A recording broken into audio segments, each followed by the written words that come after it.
Hello and welcome to I Could Murder a Podcast. I'm back for another Main Channel Minisode. I'm very excited about this case, Ben. Very excited. But before we get into it, how are you? Very well, very well. I'm over the fact now that this is no longer a break. I feel back in the Main Channel flow. In fact, come on, let's just... Series 6? Let's do it. What, now? Yeah. No, we'll carry on with what's that? I was just about to start Series 6. Oh. We're covering the case of the plaid shirt strangler. Yeah? Okay. So what, is it more of a shacket you're wearing? I don't know. There's a lot of layers to that. Yeah. It's like a cross stitch. Yeah, it's more like a shacket is like a jacket. Shirt. Overshirt. How you doing, producer Dan? Very good, thank you. I have injured my arm though when I was doing that. It really hurt. Ooh. So I've injured my shoulder, I've injured my elbow. Knees and toes. Sorry to hear that, Dan, but hopefully... And eyes and ears. Don't just join in the joke and interrupt me. What are you doing? I found a gap. You did. Oh, I was talking. That's still a comma can happen. But this case, yes, it's one that I saw a documentary on it recently, and I found it sounded at first absurd, and then I was like, is there truth to this? Well, you know that age-old saying, if at first it sounds absurd, think about it twice. Oh, that famous one, yeah. I think I've seen it on a poster sometime. Yeah, napkins. Napkins? Yeah. How often is there advice on napkins, Ben? Little Chef, I think, before their struggles. That's what it was. It was printing on too many napkins and no one gave a shit about. Put your efforts into the food and locations of your restaurants.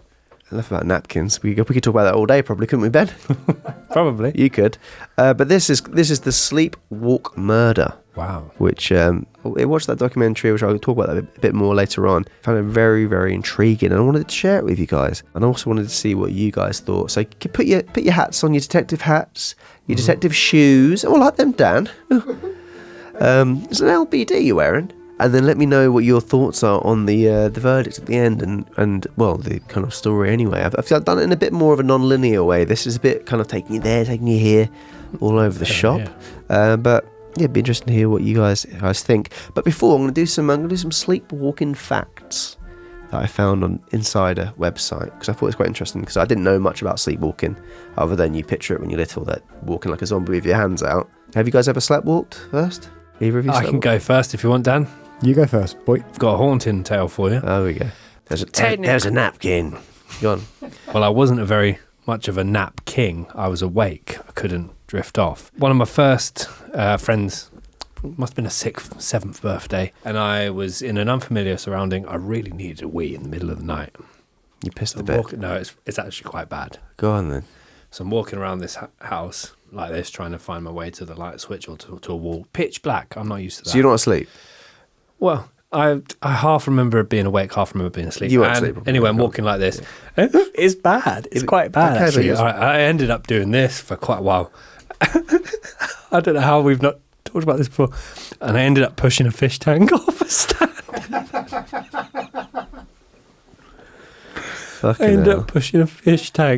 stand. My first thought, looking back on it now, is when I first felt the glass, why didn't I stop there?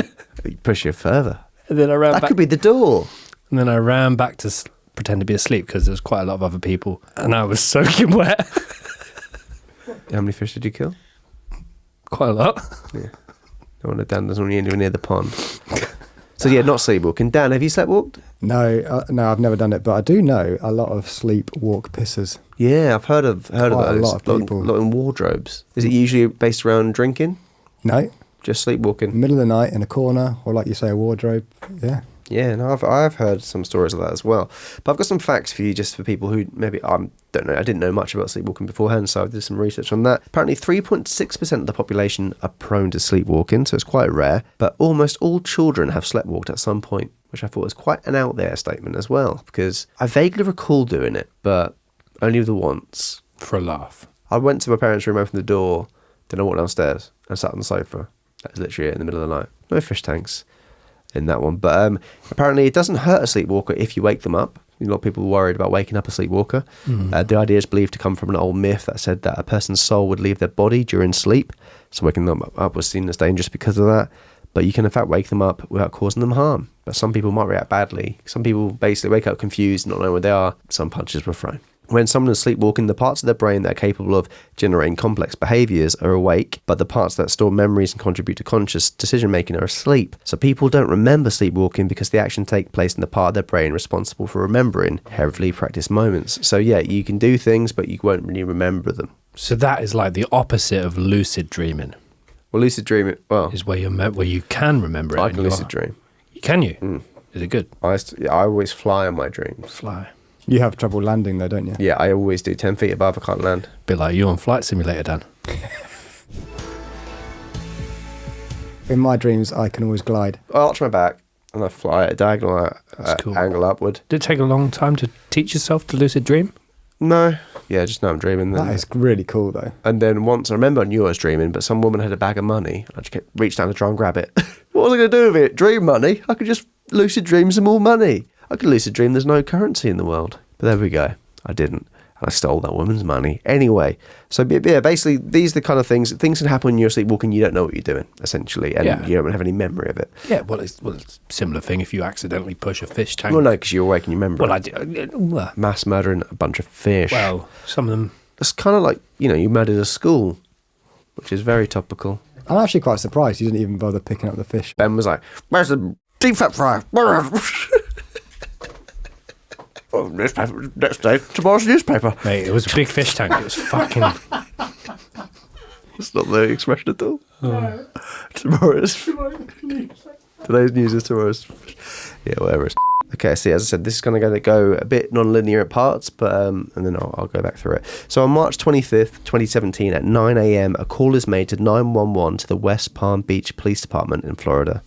The operator answers, "Somebody has been murdered. Just send the police. It was me. I'm sorry." The police drove down to Haverhill Park and arrested 24-year-old Randy Herman Jr. They found him covered in blood with a wound on his hand. The police brought him back to Palm Beach County Sheriff Office for questioning.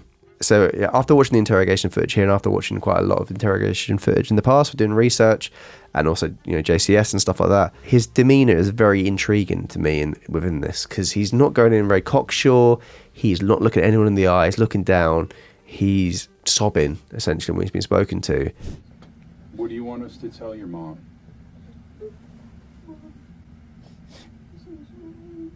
Okay. It's not the usual behaviour of someone who's, just murdered someone and handed themselves in. It feels very sincere. Okay. He's kind of in like a trance-like state as well. So when the questioning starts, he breaks out sobbing, still not looking the detectives in the eye. The detectives asked Randy what his relationship was to Brooke Preston, and that was the 21-year-old woman he had just brutally stabbed 25 times. He cries repeatedly saying he is sorry. He asks, is Brooke still alive? Detectives, they basically don't tell him outright that she's dead, because they think if he thinks she's still alive, they might be getting more information out of him at this time. Also, he refused to have, he was told you can have a lawyer if you want. He didn't ask for a lawyer or anything during this time. So he's already kind of handed himself in and saying, I've done this, but his behaviour is slightly odd. But sadly, of course, Brooke had passed away at this stage from this horrendous attack. Randy says to tell Jordan, who's Brooke's sister, tell her that he's sorry. So that's the kind of where I'm leaving that bit here. This guy has committed this murder. He's acting a bit odd. I was wondering if she's still alive still. He's very apologetic. But now I'm going to go into the history of Randy and his relationship with Brooke and the sister as well. So Randy Herman Jr. was born in Pennsylvania in 1993. He had a sister and his parents had a very volatile relationship. His father, Randy Sr., was a big drinker, and it would be rare to find him without a drink in his hand. This would lead to lots of arguments with his mother, and they would go on to split up, and Randy wouldn't see his father for long stints. So his dad basically just didn't care about the kids. He lived only 40 miles down the road, but he said he wouldn't see the kids because of distance, which is poor. So yeah, Randy felt very rejected from his dad, didn't have a father figure in his life really. And when Randy's sister was old enough, Randy Sr. was happy for her to stay with him because she could help with the cleaning and work and pay for rent and things like that. But he didn't want Randy Jr. to go over there. So it was very much a very stark rejection to Randy, and that hit him very hard. But Randy was still a very sociable teenager. People would say he's the life and soul of the party. He was always fun, always up for a laugh. But like his dad, he became very dependent on alcohol. So Randy met and became good friends with Brooke Preston at high school in Wyalusing, Pennsylvania, and Brooke was also a very popular and well-liked girl. And then Randy Jr.'s life was going to change drastically in 2015 where Randy Sr., his dad, shot his then-girlfriend Gail Monahan in the head. He went on the run in Alabama and evaded capture for 2 months until the police would go on to discover his body in a Ford Ranger pickup near Guntersville, and he was dead from a self-inflicted gunshot wound to the head. So now, he's the son of a murderer, and also, he's lost his father as well. Dad's taken his own life. Yeah, so although Randy Jr. wasn't overly close to his dad, the murder and suicide of his namesake hit him hard, and he was very much in a rut. He was working in a meat factory at this time, cutting meat from jawbones. And we've had this before with a lot of people, haven't we, who work in factories or work in abattoirs, and there's a weird correlation between people who work in those jobs and they kind of disrespectful life. They're able to kind of condition themselves away from that, being exposed to that much kind of... Catherine Knight, Picton... Robert Hansen. So around this time when Randy Jr. was a bit lost, didn't really know what to do with his life, he was kind of spiraling, just kind of like, had lacked direction. But his good friend Brooke and her sister Jordan were looking to relocate and start a new adventure in Florida. And Randy was joking about with her over text, saying, he will come with her and all this stuff. And eventually that turned into a real conversation, and perhaps the idea of a fresh start would actually be good for him. So they all agreed they would go and rent out an apartment together in West Palm Beach, and Randy, with his newly inherited $25,000 from his father's death, was excited to clean the slate and make a good life for himself. So $25,000 in the pocket, starting a new life, going to an exciting new state, wants to make good for himself, wants to get a good job and crack on. But even all the goodwill couldn't stop him from following in his father's footsteps, deep and deeper into drink and now drugs. He would burn through his inheritance very quickly, with his drinking getting heavier and heavier, and he was allegedly spending around $200 a day on drink and cocaine. Wow. During this time, Brooke had started dating someone, and her sister Jordan was also in a relationship, though from all accounts it seems that Randy was merely just friends with the girls. So Jordan, the sister, would go on to say later on, there was never any weirdness between them. It was never like he was pervy or ever tried anything on. And he wasn't romantically interested in either of them? No. That's what she said that later on. She was like, no, it never was like that. It was a very kind of just, they would, even if someone was having the shower, someone used the toilet in front of each other, that kind of like very just casual friendship. Randy didn't get very, excited by female presence. Yeah. You could say Randy. Whilst away in Florida, Brooke started dating someone from back home, and they made plans to move to New York together. Which, as I said, Randy wasn't interested in her in that kind of way. Obviously, he had to lose a friend and lose a housemate as well. But at this stage as well, Randy was very deep into his drinking and his drugs. He had 2 DUIs at this point, and he could get himself into quite a state. He was drinking very excessively. So they decided to have one last hurrah just to celebrate her, and she's going to go away. Let's have one big kind of blowout, one last party at the house. Just a few drinks. When she turned up to the house, Randy was very drunk, and her sister Jordan wasn't actually at the house. She was staying with her boyfriend at the time. So it was just Randy and her, and he was acting a bit weird, making her feel a bit uncomfortable. So she texted a mutual friend asking for them to collect her. At one point when Brooke went to her bedroom, she found Randy sitting naked in the wardrobe. And she kind of, that's when she kind of decided she wanted to leave. It seemed to be, even though obviously I haven't heard Brooke's perspective on that, people believed it's just, he got drunk and it wasn't like he was sitting there waiting for her to do anything. That's what it's been led to believe anyway, from things I've heard. This isn't the leaving party I had in mind, Randy. No. But it was a very odd behaviour there. And the next morning, Brooke would return to the flat to get the last of her stuff. And also Randy was messaging her saying, there's something I want you to collect. There was a t-shirt memorialising one of their friends who had died in a drunken accident. So he really wanted her to take it with her. And she was like, yeah, that's fine. She didn't seem fazed. She was like, I think that's how Randy gets. He acts a bit weird when he's drunk and he was whatever. I'll say goodbye to him before I move. So she went to the house to pick up the t-shirt, hugged him goodbye, and then left. And then Randy went back to sleep. And the next thing Randy claims that he remembers is standing above Brooke's bloodied body holding a hunting knife. So he's just gone to bed. Then next thing, boom, this is in front of me. Mm-hmm. So he then makes a call to 911, drives to Haverhill Park, and that's where the police will go on to collect him. So as I said, Randy's gone to the police. He said, I've murdered someone. They've obviously gone back to the house and found the body and seen he was telling the truth. He's covered in blood. He's just declined to have a lawyer in there when he's been questioned. So obviously this is going to be taken on to court. And this got a lot of press because basically when he was in court, the defence they went with, and they believed to be the case, was that in fact he was sleepwalking when the murder took place. Now people may balk at the suggestion of this. Apparently it is medically possible to commit a crime like that while sleepwalking, and some of the key facts that could link to him to this is basically a history of sleepwalking. His mother confirmed he did have a history of sleepwalking. One case apparently he's whilst asleep cycled to her work. The victim being someone the attacker had a genuine affection for, and she was to him, and there'd be no motive that made sense, which depends what you believe, but it seemed like he was happy for her, and it wasn't, there wasn't a motive there as well. So those three things led people to believe that could actually be the case. So as I mentioned, the documentary I was watching called Dead Asleep showed some of the interrogation as well as some of the police reactions to him after the arrest, and some of them seemed genuinely just believe him. They don't think he knows what's happened and think his behaviour tallies up. Yeah, they think they thought he was acting strangely, but they genuinely think what he's saying is true. He doesn't remember it and all those things. Well, he's turned himself in immediately. Yeah. Upon realising what he's done. This is going to get murky. Yes, so the sleepwalking theory would of course explain why he didn't have any memory of the incident. In the UK, there's been rapes committed where people claim to be sleepwalking, and some of them have been cleared of charges because of this. So a quote from a previous case is, "A sleepwalker does not enjoy the free and rational exercise of his understandings and is more or less unconscious of his outward relations.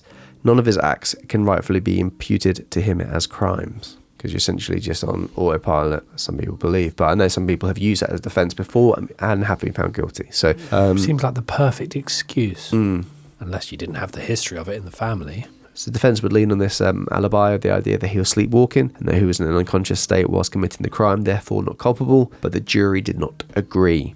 So one of the jury members was in this documentary I was watching, and basically they got the times for some text messages and stuff like that when she arrived at the home to collect the item, and Randy, when he says he said goodbye to her, and then once when Randy made the call to 911. Okay. So they kind of lined those bits up from text messages and kind of lined up a timeline there, and basically came to the conclusion that there wasn't enough time for Randy to enter a deep enough sleep in order to enter a sleepwalking state to commit the crime.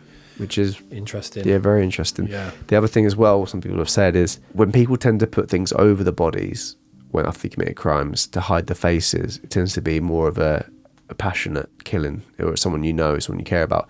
But if you're in an unconscious state like that, you wouldn't have the thought to then do that as well, because the body was covered by a blanket. Right. So they kind of thought that was a detail which you wouldn't be thinking of if you were in sleepwalking. Yeah.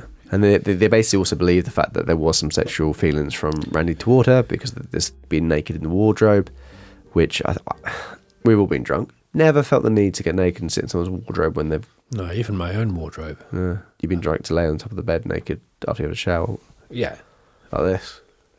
Which I never understood. The Undertaker. Yeah. Vampire. Yeah. So I don't know the outcome of this case or anything about the case, but the vibe I get from him is a Stephen McDaniel vibe, but he's turned himself in instead of trying to get away from it. He comes across a lot more, average guy. Genuine. Yeah. With the interrogation, he's crying. But then you guess if you commit a crime on someone, you're friends with and someone you love, for example. Mm-hmm. Didn't want to leave. Yeah, but he got sentenced to life in Florida, but still maintains his innocence. Randy wrote a letter to the Miami Times saying, "I believe what happened in my case could have been the culmination of tremendous stress, depression, trauma, and alcohol that essentially resulted in some unexplainable mental breakdown. I'm beyond sorry. Part of me feels like I deserve a life sentence, but the other part of me knows I did not intentionally do this, and I deserve a second chance in life." The sister Jordan, as I said, she went on the stand and she did say the things about her not believing there was any kind of attraction from Randy to them. Must be a very difficult position if you're her, because obviously you've lost your sister in a horrible, it's 25. That's what's sticking with me as well, 25 times, not just a couple of... And he cut his hand as well. So when they found him, they had cut his hand. So surely, that might be the thing that woke him up, perhaps. But yeah, I don't know the science behind sleepwalking, but surely 25...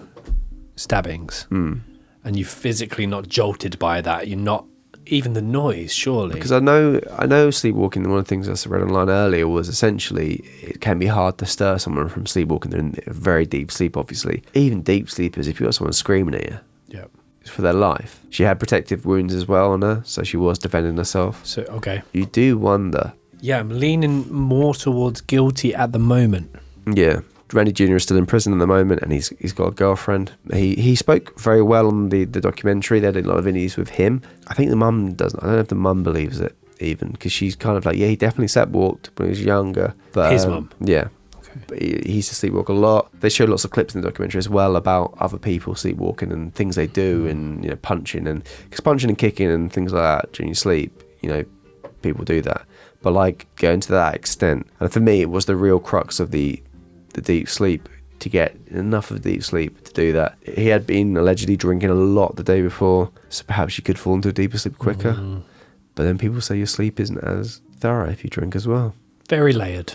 Yeah, it is very Very, layered. very layered. I'm sure it's called Dream Killer. It's on Netflix, but there's a similar kind of premise about a guy that is his father's fighting for his son's freedom over something he allegedly did while he was sleepwalking. I wish we had a sleepwalking expert in the room. Dan? No. But Dan, what do you think on the case? It's hard, obviously, to see. You haven't seen the interrogation and whatnot. But Strange things happen. I keep leaning towards that, actually, that, you know, it could happen. But it could have been like a moment of passion. He murdered her. He does regret it. Do you know what I mean? yeah, that's what I thought. Did you say there was no sign of kind of sexual engagement on On the body, yeah. Yeah. No, yeah, there's None none at all. of that. And he's turned himself in immediately upon realising what's happened. So Yep. maybe then when he's realised what's happened, it's then that he's placed the cover over the body because he doesn't want to face what he's done. Yeah, because obviously we work because there's footage of him driving off to Haverhill Park. So he's obviously come to whilst in the house, which that could explain. He put the blanket on afterwards. But, I mean, terrible thing to base on.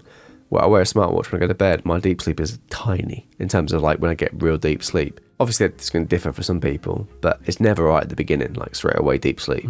It's always like a few hours into sleep, I'm hitting deep sleep. So the idea of him going, all right, see you later, hug her, goodbye, leave her straight back in bed. By the time she's getting her stuff and leaving the house, I'm imagine she's not hanging around. That happening. And you say that if you're under the influence of alcohol or drugs, it takes longer to reach the deep sleep. Well, I don't know if it is that, but I know your sleep's not as... Because if I'd have had a few beers, I'm out like a light.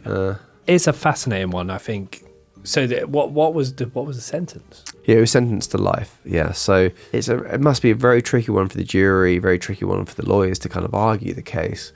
But I mean, that's the thing. There's no real way of proving it. If it's intentional, why are you immediately turning yourself in? Why are you not at least trying to, similar to his? Well, he would have known as well that his dad, when his dad did what he did, he went on the run. He went into hiding for a couple of months. Obviously, it didn't end. Yeah. Oh, you could argue both sides. So that's the thing, for like, but ages. then if you have a history of sleepwalking in your family, you could then say, oh, that could be your get out for doing those things. But it was as well. He wasn't able to explain why he didn't remember it. And then I think one of the policemen now asked him, was it this? And he was like, oh, I did have a history of sleepwalking. So he didn't place the sleepwalking as his own thing. It was someone else that asked the question. Oh wow! about it. Okay, wasn't even like a pre. But then was that a preemptive case of he excuse. was just looking for any way out, and then they put that on him? It wasn't him who came up with it. But he didn't say out and out, maybe I was sleepwalking. Someone asked him, do you have a history of sleepwalking? He was like, yeah. Not a question I've commonly heard in. No. But then if you have no memory, no recollection, those kind of sleepwalking stories do get a lot of press. So maybe it is like, why are you doing this? Like, but then as well, because it can be just a case of, a traumatic event, completely wipe it from your brain, can't you? Like the aquarium. Yeah, well, you remember it too much detail, if anything. Parts of the night I remember. I make it sound darker than it is. It was really dark, pitch black. Yeah, he killed a whole bunch of fish. Most of them were saved. How are we back? Not most of them are saved. Are you saying that? Bowls of water and then. No, you didn't do that. You went back to bed like a little... Oh, I did. Yeah, Coward. But I've been Googling while you've been chatting away. Yeah, go on. What do you think exploding head syndrome is? is that where your memory's completely erased? No, that's Men in good Black though. style. That's No. good though. Tom? It's a good guess. What were for you me. Googling to find this? I was looking at sleep stuff, just trying to... Exploding head syndrome. Don't know. And I've just self-diagnosed myself with it. Go on. Oh, Exploding head syndrome is a type of sleep disorder in which you hear a loud noise or explosive crashing sound in your head when you wake up, followed by sweating and... you have that, Dan. Yeah, once a week or so, That's not good. I'll get woken up by a really loud noise. It sounds real, Yeah. but it's in my head. Flight Oh, wow. simulator headphones still on. Yeah. I feel It's, bad for you, man. That's terrifying. It's not. I mean, it'll last a second, then you go back to sleep after. I used that. to have this thing where I'll be drifting off and then suddenly...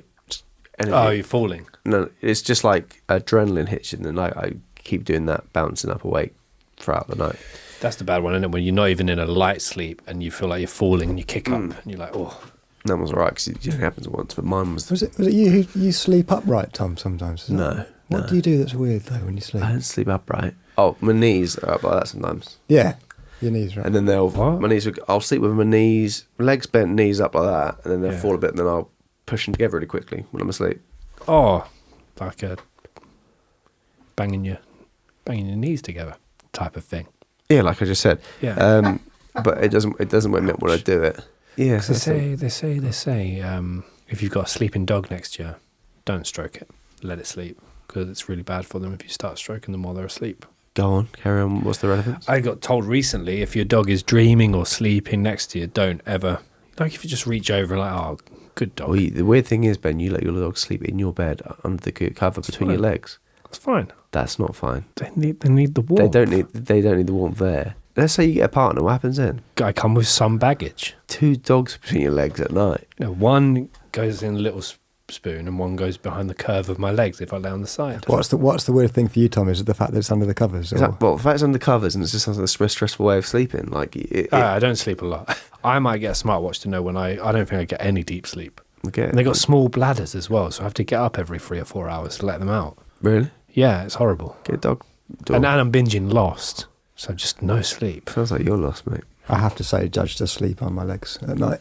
On your legs? Yeah. On the bed? On the bed. But he's got a nice amount of fur, keeping him warm. He's like a little teddy bear. I think dogs sleeping under your duvet between your legs is weird. I think something you could see in like a Disney film. Yeah, some tramp with it. No, he wouldn't have a bed and a duvet, sleeping bag and a bit of cardboard.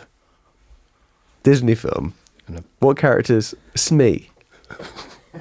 Bashful. No, Smee. Wow. Well, thank you very much for that, Tom. No worries. Yeah, I do recommend the documentary. Dead Sleep. It was interesting. I mean, the family of Brooke don't agree with the documentary. They didn't agree to take part in it whatsoever. They frown upon it. But I thought it was a fairly unbiased documentary because it had a lot of people kind of backing him, but also people saying, explaining why it's not. Either bias, you could make a documentary from either side, backing it up. I'm still thinking he knew what he was doing, but there's a big part of me that also thinks maybe sleepwalking is real. Well, it is real. I know it's real, but like really, real. That's your takeaway from this. Sleepwalking might be real. Sleepwalking is real. I know it's real. Okay, sorry, go on. But that's a lot of sleepwalking and to kill someone. It's just outside his bedroom. The ironic thing was if he had 2 dogs inside of him, probably would have woken him up. Yep. So Dan, your verdict is not guilty. It's hard to say. I'm not saying that. I'm Not just saying guilty. strange things happen. Strange things happen. Okay, so that's a weird verdict. Yep. The Ben's is sleepwalking might be real. I'm leaning towards guilty because of the timing. That's and it's a juror that pointed that out. Well, they just put it all across this thing, and basically the text messages got times from that and all the stuff, and they kind of added it all up and said they didn't think it was long enough in time to get to sleep. Plus, but some people say you can get to sleep that. But they also say don't look at your phone before you go to bed. It affects your sleep. We were texting in the morning for her to come round. Yeah. He sounds like the type of guy that might sleep throughout the day a little bit as well. So that probably disrupted his pattern. Nothing wrong with a nap. I love a nap. Yeah? Do you have the dogs there for that, or do you sleep better? It's a little bit more evenly balanced. Okay. They don't shit in the bed, do they? No. Good. We also have a TikTok, ladies and gentlemen. Oh yeah. Which is unlike our at Could Murder a Pod, it's at I Could Murder a Pod. It's going down pretty well so far if you're a fan of TikTok. You got a friend of the pod, Brummy Joe, working on it. He's doing a great job, so shout out to Brummy Joe. The first one's nearly on 2 million TikToks. 2 million TikToks, man. Which is great. And yeah, he's really cutting together some old episodes. And yeah, it's going down really well, so really excited. So go over there and give it a follow, why don't yous? Yeah. And thanks so much for all the support on the minisodes. We really do appreciate it. And people seem to be liking it. And we've got a new series idea coming out soon. Yes. Which is going to be very different for our page, but we think it could go down well. We're going to be on location filming it, which is new for us. Yeah, I think people are going to bloody love it. Costumes, props, lighting, smoke machine, dry ice. So you're going to rent out a place, go there and film, but we're not sleeping there because Ben's not allowed the dogs there, so we won't be able to get to sleep. Yeah. But like we always say, guys, we say this all the time. Keep doing what you are doing. Well, unless sleeping dogs between your legs. I think that's all right. I think it's weird.